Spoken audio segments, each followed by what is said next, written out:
good playmaker from the post too, Steve. He's become quite adept at spotting cutters and slashes when he's got the ball in the post.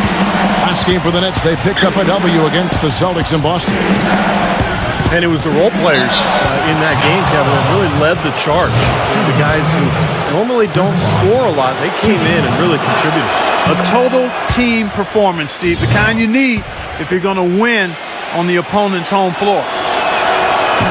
You know, no denying it's been a heck of a run the last few years for the Heat, but you can't help but wonder if the impending 2014 summer of free agency could be the end of it all. The big three came together in a flash of lightning, it seemed, but it could end just as fast if one or all decide to opt out. Now here's Bosch. After the miss from Blatch. Allen inside the three-point line. And the first shot of the night for him, no good. Here's Beasley. And the shot falls short this time. Now Garnett. Right now averaging 7 points a game. And Clark, as you were saying, the trio of LeBron, Wade, and Bosch all have options in their contracts to become free agents in 2014 if they choose to. And, Steve, you have to think that at least one or two of them might exercise that right. Well, you know LeBron will, because he's the most underpaid athlete probably in the history of sports. He's worth 10 times what he makes. But it's going to be interesting to see what Miami does here the next couple of years with their roster. Pierce. Another shot. Excellent D there from Allen. Looked like he rushed that one, guys. The defense was out of position. He was wide open, just couldn't take advantage. Back to Bosch. Oh, and that one, no question, powered it down. This game's going to take a big swing. Clark, if the D continues to clear out like that and give up easy dunks. Yeah, that's the kind of defense we expect to see in a blowout, Kevin, or even an exhibition game, not a close game like this. Look how frustrated Steve is. Well, you know what, come on, I just like that he didn't choose to just lay it up there. I mean, he threw it down with force. Off target with the jump hook.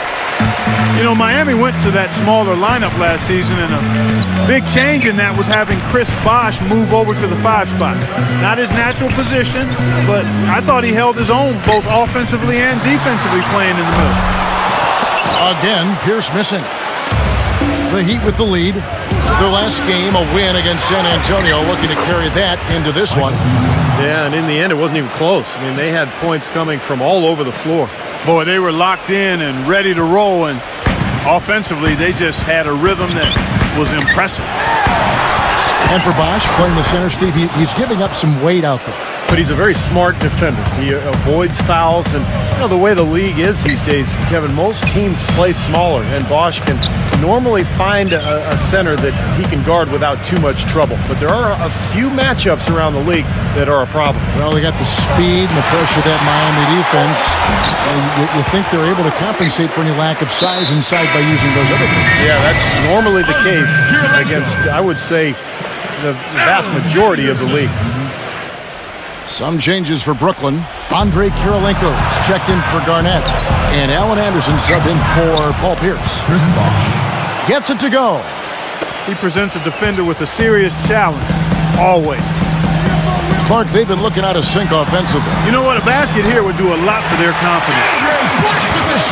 You know, Heat head coach Eric Spoelstra worked his way up from the very bottom in that organization. I mean, he got his start as a video coordinator, and through years of hard work and dedication, has really become an outstanding coach. And out of bounds as Brooklyn gains possession. Now, a severe lack of awareness on his part. He had no idea he was near the out-of-bounds line. Some changes for Brooklyn. Here's a Teletovic is checked in for Blatch. Terry comes in for Joe Johnson. And it's Livingston in for Darren Williams. And back to Coach Eric Spoelstra as a guy who got his start as a video coordinator, picking the game apart. Steve, he's very comfortable with the new advanced stat move, analytics in the NBA. Yeah, and I've had a chance to speak with him quite a bit. He says that the way they use advanced stats is just as a conversation piece in the coaching room. Their analytics department will bring them various information, and it will force them to ask questions, which is very healthy for a coaching staff to do. Now here's Bosch. And Kirilenko sends it back. Livingston kicks to Teletovic. That's out of bounds. Brooklyn will retain possession. Let's check out the Eastern Conference standings now that we're in the new year. Taking a look at Miami. And checking out Brooklyn. They're tied right now.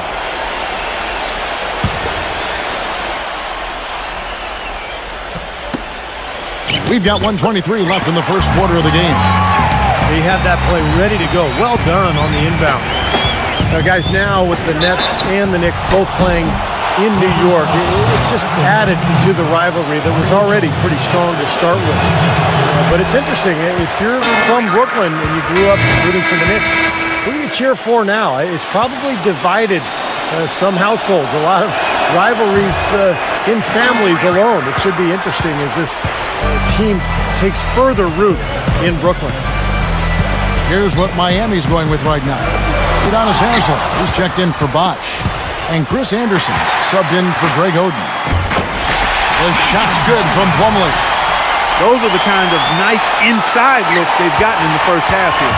And I think they should really continue to work it down low, Clark. That's really going to free up the rest of their offense.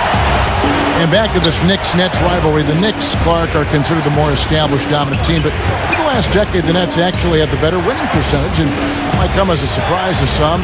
They've beaten the Knicks when you look at games head-to-head. Clark have had more playoff success. Yeah, when you crunch the numbers, clearly the Nets are considered the upstarts, but the fact remains over the last decade, as you said, Kevin, they've been the better team. And I think whoever you root for, with both of them playing at a high level, it's a great time to be a hoops fan in New York. Well said, it is. Outside Terry, and that is good. Terry's got 5 points so far.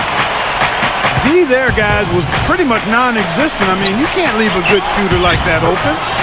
And that one's good. The defense playing way too soft there, guys. He's just getting right to the rim. The dive for the ball. Stolen by Lewis. Chalmers dishes to Anderson. And that comes off the assist by Mario Chalmers. Anderson's got his second bucket of the night. Livingston passes to Terry. Nice work to get inside and draw the foul. Yeah, it's obvious. The defense not going to allow many easy layups. They're going to make you earn it from the line. The Nets shooting their initial free throws of the game right here.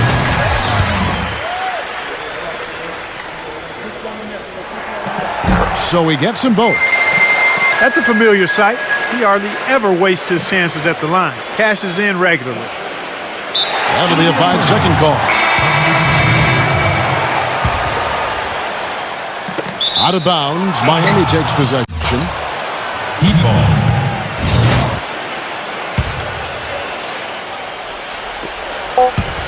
Here's Battier.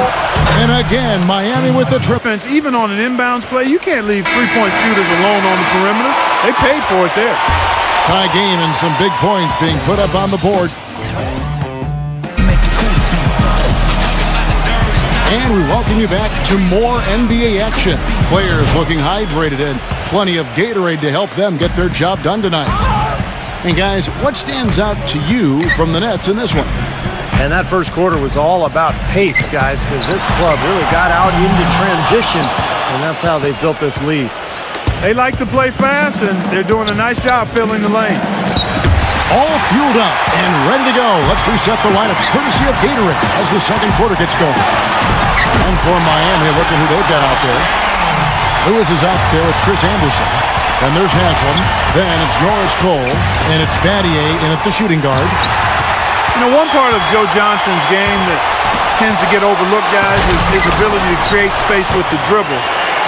He's got great size, and that ability makes him the potent scorer. He's top half of the league in free throw shooting as well. Pretty good, but they could certainly stand some improvement there. Yeah, this is a team that shoots the ball well, and I think the key is their accuracy from the three-point line. You look at that number in the top 10, as you talked about, Clark. You know, they've leaned on this of late particularly, and I think their success from the three-point line has really allowed their offense to open up and become more balanced. And it's out of bounds. The Nets will take it the other way. And for Joe Johnson, as you mentioned, Clark, great size and direction. He's so strong, excellent ball handling ability. But I think he could do a little more damage inside if he chose to. He's got the body to be a good post-up player. Tipped. And here we go. Fast break. Bettier's got it. Lewis fires it up. Hits the front of the rim and out. Boy, we don't see that too often. No defender on him, and he just clanks the open jumper. And it's rejected. So it looks like the Nets will retain possession here. 17 seconds on the shot. Out of bounds. Miami takes possession.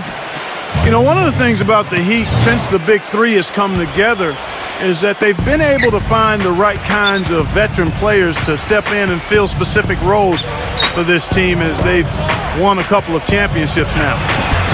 Bosh misses. And they forced the miss with that good defensive rotation. They're playing well together as a unit. And Williams, here we go.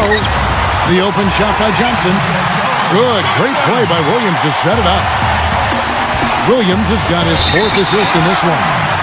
And it's easy to have players want to join the Heat when they're competing for an NBA title every season.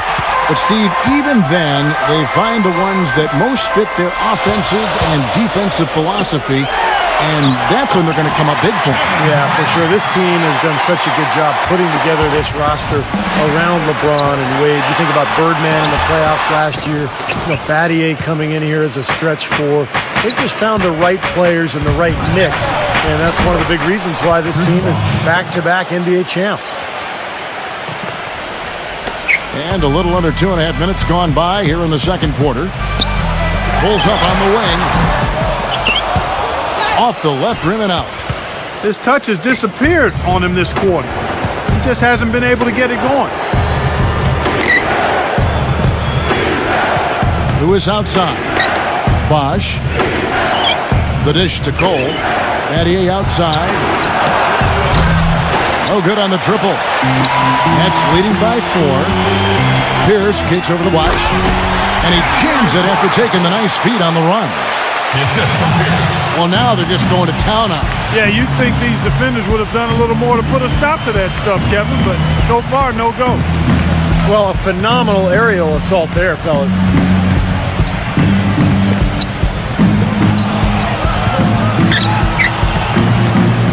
Cole dishes to Bosh.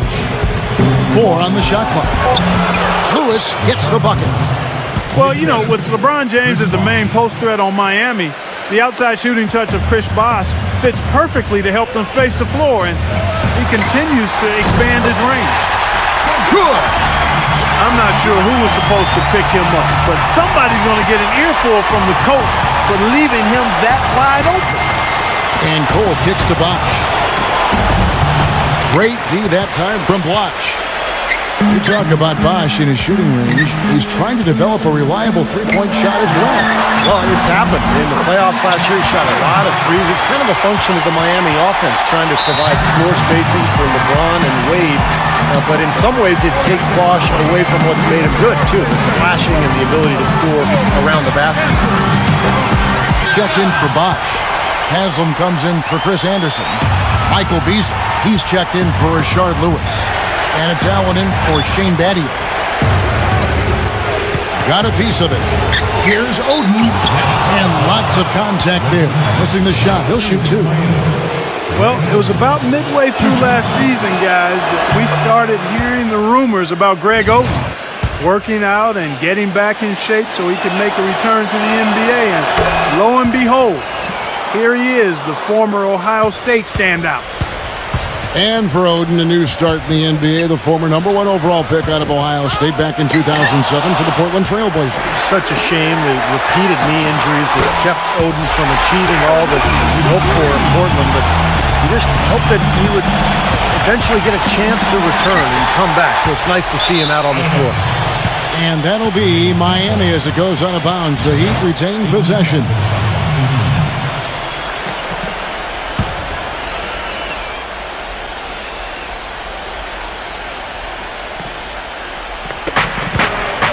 Hangs in the air.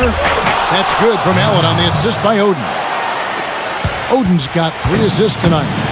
The D was all over it. They just couldn't react in time to stop that quick reverse.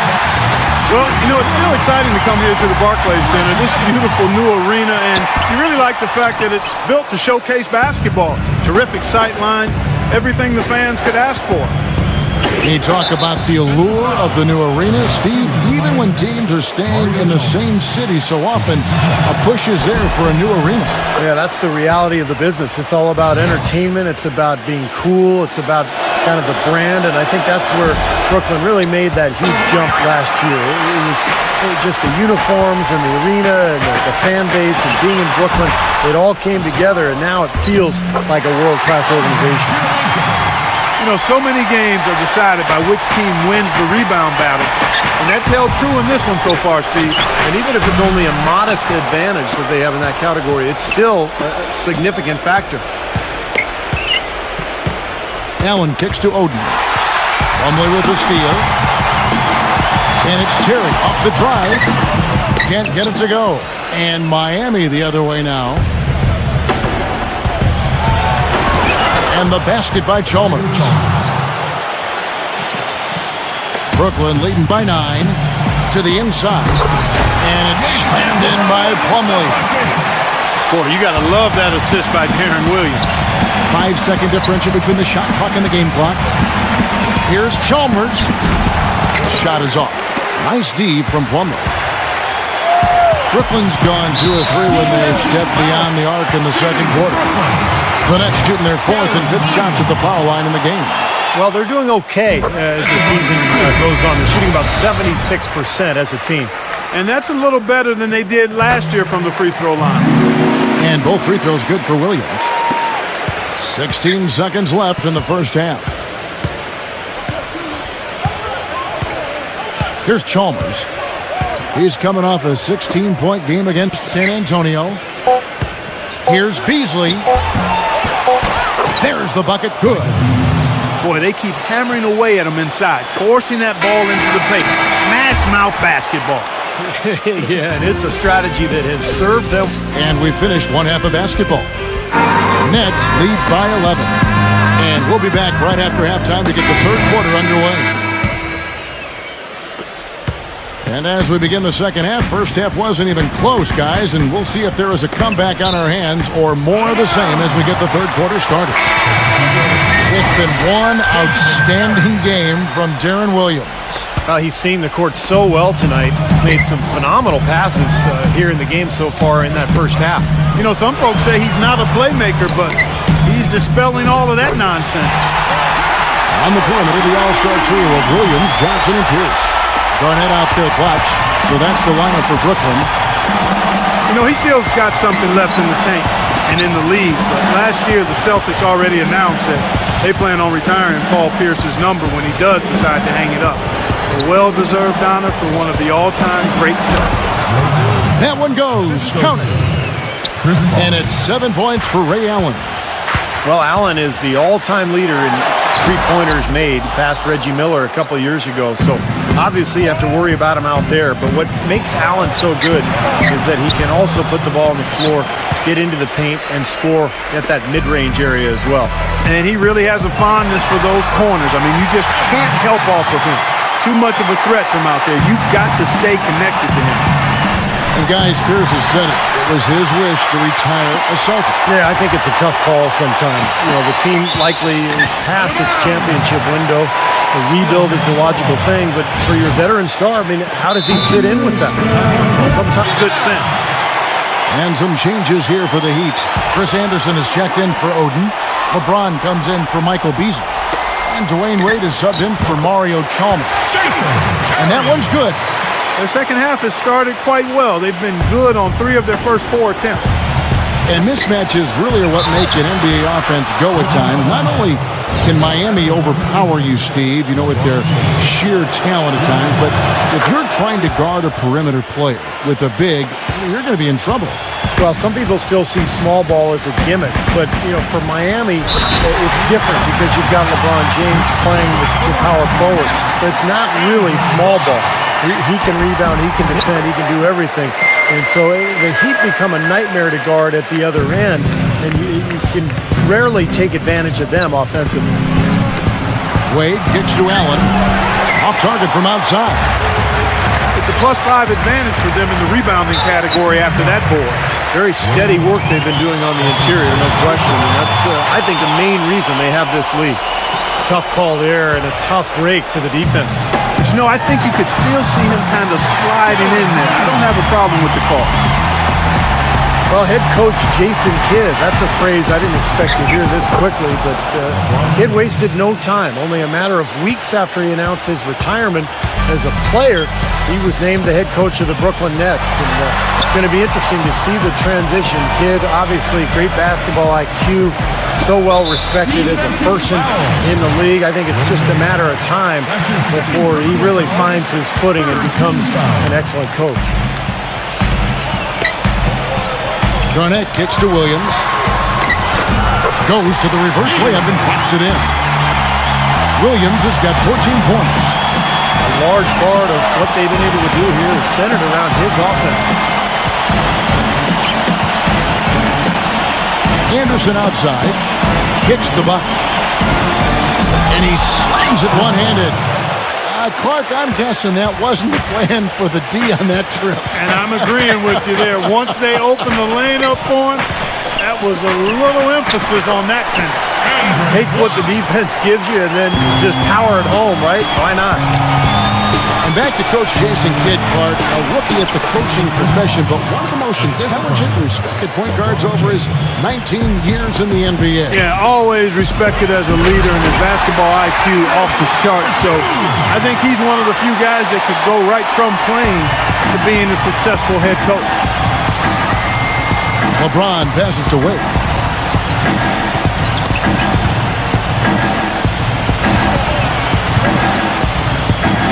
Now LeBron, he has 5. Garnett with the block, but they recover it. LeBron can't get it to go. Terrific job that time defending at the rim. I mean, it's not an easy task stopping that fella when he's headed to the bucket like that. Good job. And a new group out there on the floor for the Nets. Here is Livingston, covered by LeBron. Baseline jumper. Livingston, no luck. Talking about Chris Anderson, guys, the Birdman. We weren't sure if he was going to be able to fly last season, but he did latch on with a very good Miami Heat team who was in need of some help rebounding, which is his strength. He still can do that and block shots as well. And offensively, he's a guy who kind of hangs out on the weak side and finishes plays by catching and dunking. It's Williams with the drive. Takes the lead pass. And Garnett misses. The Heat trail by 16. Here's Wade. Here's with the rebound. And Garnett with the basket on the assist by Pierce. That's 10 points for Kevin Garnett. Yeah, nice fast break from start to finish, guys. Especially on the back end. I mean, he polished it off perfect. This is the second season for the Nets here in Brooklyn. It's amazing how quickly they've made themselves a part of this community. They've tried to capture some of that history from sports in the past. In fact, they have the flagpole from the old Ebbets Field right outside the Barclays Center. Kind of a cool historical connection. The kick out to Pierce. And the Nets, another 3. Boy, I tell you what, he loves getting looks like that from the three-point line. No one near him. That's a warm-up jumper for him. Pass to Allen. A rebound by the Nets. Garnett's got 9 rebounds in the game, getting it done. And for the Nets, you notice that unlike most teams with their jerseys, whether they're on the road or at home, it's Brooklyn across their chest. I think that represents them representing the borough, Kevin, and looking to establish a new identity. And even if you aren't a big Nets fan, for Brooklynites, it's easy to throw on a black and white sweater or jersey with Brooklyn across the front of it. Johnson uses the glass to finish the layup. Johnson's got his 3rd basket of the night. Boy, where was the box out? Too easy on that second chance opportunity. Yeah, no box out is what happened there. Those kind of mistakes on the glass will kill a team. And the whistle blows as the basket counts and a 3-point play chance right here. 1 free throw coming up. The Heat have made 2/3 of their free throws tonight. 6 of 9 to be exact. Nets leading by 18. Just 1 second between the shot clock and game clock. Gets it to go. Watch has got 9 points now in just the second half. And that's another assist for a team that is putting on a clinic on how to share the ball. I just love the mentality they've had. If a shot isn't there, they're not forcing anything. They're moving it side to side and working to get a good shot. For Miami, they have made 7 free throws and missed 3 in this game. That free throw, no good. A big group substitution here for Brooklyn. And he sinks the second. 9 seconds left here in the third quarter. He dishes it to Johnson. And it's blocked by Lewis.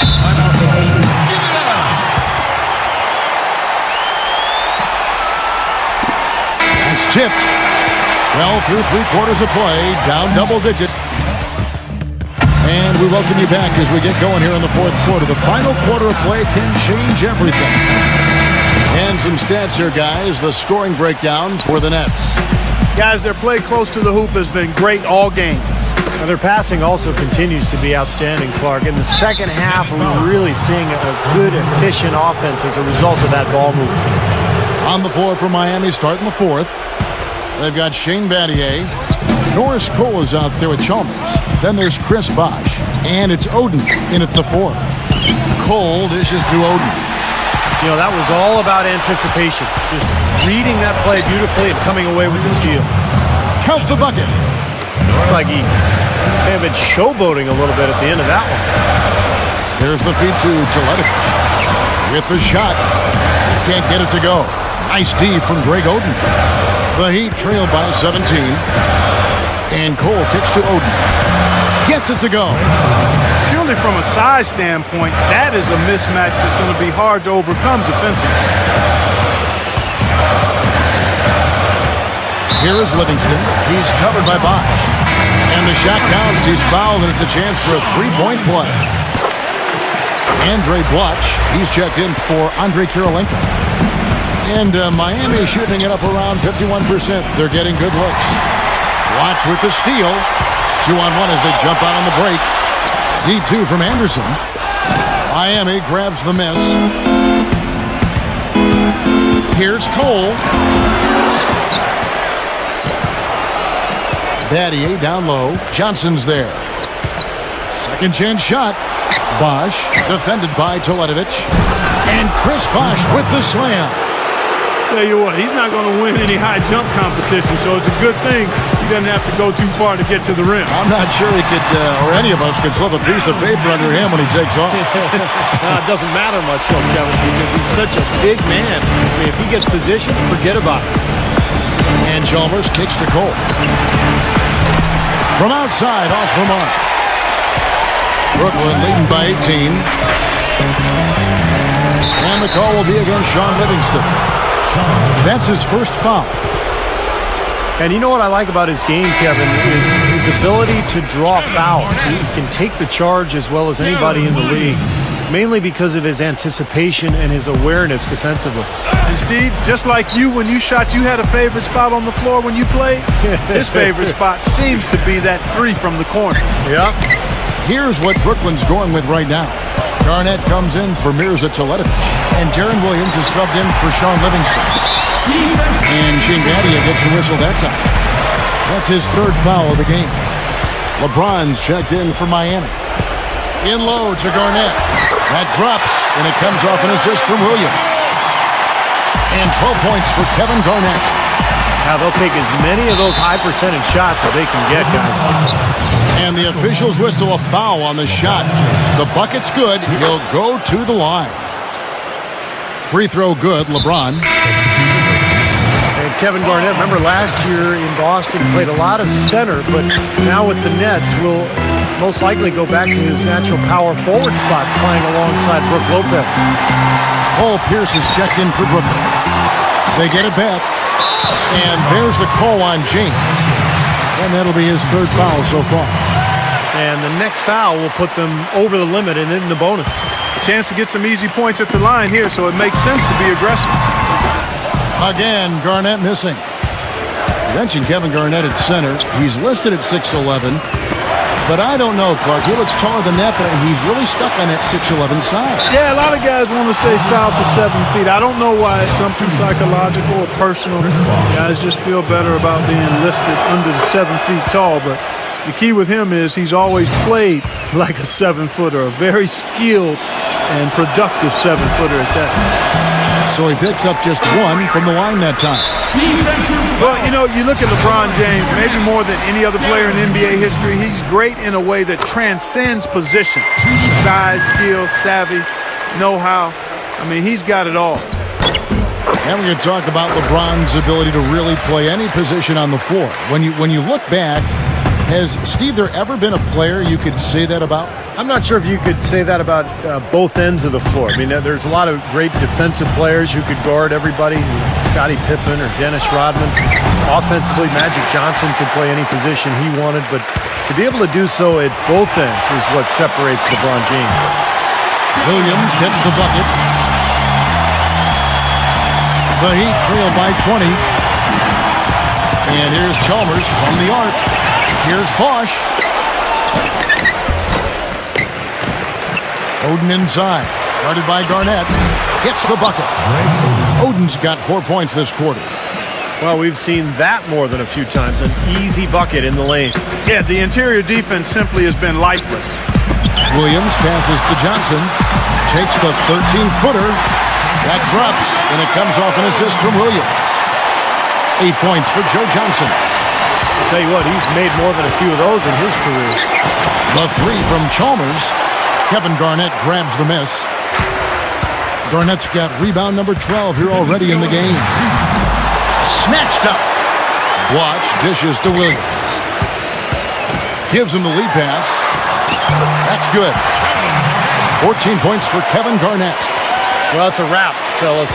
No way you come back in this one. Not anymore. Any chance of that happening went out the window a while ago.